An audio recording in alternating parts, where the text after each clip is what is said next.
you know, with some of the stuff that we signed early, like Brent and Pink Sweats and a few others, like we were able to find them very, very, very early.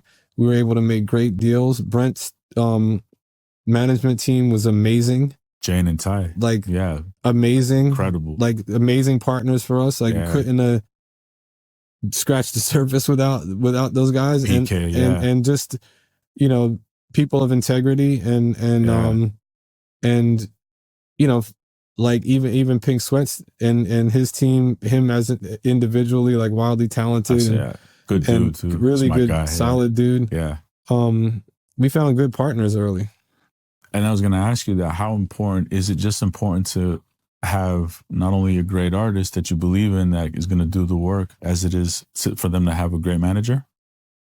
It's paramount, you know, because we're only as strong as our weakest link. When you're doing this thing independently, if the management is not good, it's very challenging. How do you identify a great manager? I'm trying to think of how to say this humbly, but the first thing that comes to mind is when I sat with Ty the first time we started talking about Brent, I felt like I was sitting talking to myself in the mirror. Right. You know, like he's probably way smarter than me and understanding, you know, the things that and he had a very clear vision of what it is that he wanted to do. But we had very similar values.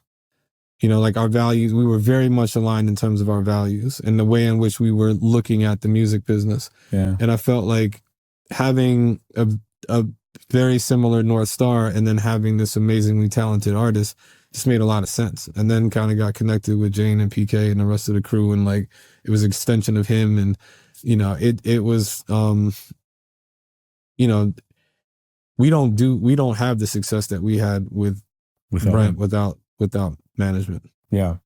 Those guys are so, man, they're locked in and they're not afraid to come up with creative ideas, try things, see if they work, and then kind of reiterate off of the things that like didn't work as well as they did. From what I'm looking on the outside and some of the time that I spent with PK, Jane and Ty, and they're disruptive and they're not scared. They're not scared to be, you know, and that takes guts. Not at all.